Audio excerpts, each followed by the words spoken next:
I was never particularly fond of mascot fighters, be it something like Super Smash Brothers. I play it periodically with friends and was never particularly good at it. It wasn't something that I would go out of my way to play myself, even though I owned like Brawl and Melee on the Wii and was able to play it that way, and ultimately eventually got Smash Ultimate, a game where I haven't even unlocked all the characters yet, but I've gotten very deeply interested actually in mascot fighters as of recently, and that's mostly due to the game Multiverse, because I've really gotten into playing that online, trying to get better and constantly improving, and that kind of makes me take a wider look at all of the games that were available to me to play that I've overlooked over the years, like Smash Ultimate, which obviously feels like the best answer to what mascot fighter you should be playing. However, sometimes you have to ask yourself, not if you should, but if you can, when it comes to trying out different games. And I absolutely love fan mods and the different projects that people in the community are creating. And a couple years ago, I talked about Project M on this channel, which is a fan mod for Super Smash Bros. Brawl on the Wii,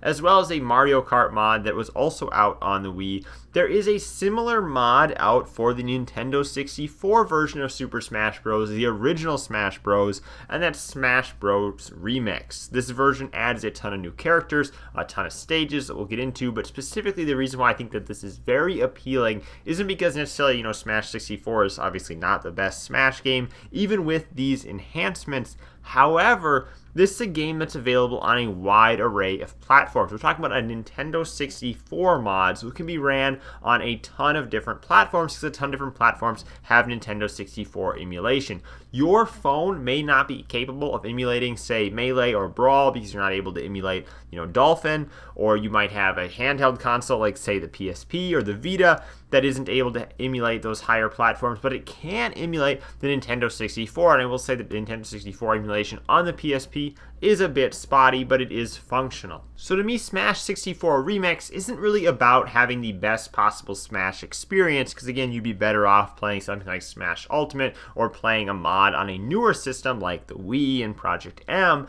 but it's being able to play this on a wide array of platforms and have it be very accessible in a way those others may not be. Just the general number of platforms that this game can reach, in addition to the fact that it is playable on original Nintendo 64 hardware. Of course, you would need an EverDrive in order to play a ROM on an original Nintendo 64 hardware, I think makes this be a very appealing choice for you to at least take some time to check out, because oftentimes with these fan mods, just the idea that they exist and the different content and love that you put into them make them be worth taking a look at. So let's look at everything that went into Smash 64 Remix.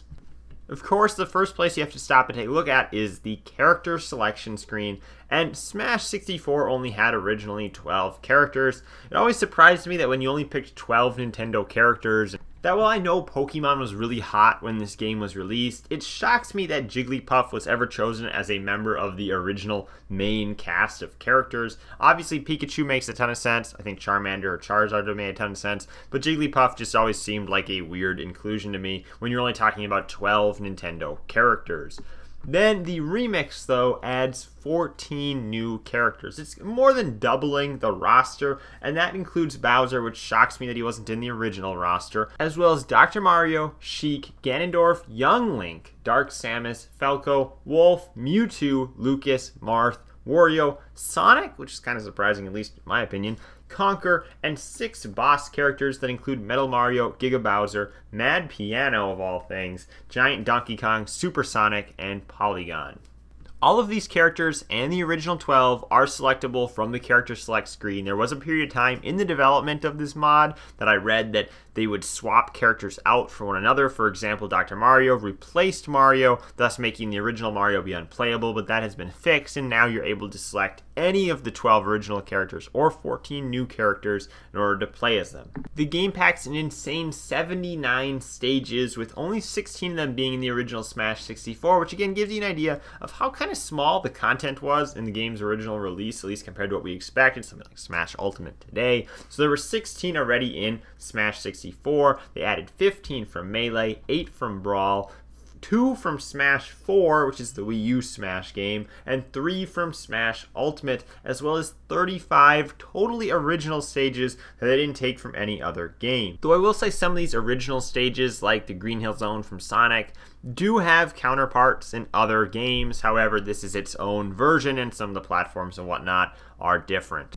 So besides all of that, there's also new modes added to this game because, again, the original Smash 64 was a little light on modes, and honestly, that's again to be expected when you're packing it onto a tiny N64 cartridge. But here they add remix modes, and there's some other modes that were added kind of as inspirations from Melee, including All-Star Multi-Man mode, Cruel Multi-Man mode, the Home Run Contest, and Stamina mode, which of course were originally in Melee and did not make it into Smash 64 back in the day. So it's cool to see those additional modes added to this as well, really rounding it out to be a much larger package than the original Smash 64 was, and in a lot of ways making this to be the definitive version if you want to play Smash 64 today, particularly in a tournament setting, because you're going to get access to a wider range of content, and the balancing for it is actually fairly good from what I read, due to the fact that the people who are into this are deeply into this and have worked very diligently to make the characters and the stages be as balanced as possible, even for something like tournament play. So is Smash Remix the ultimate Smash game?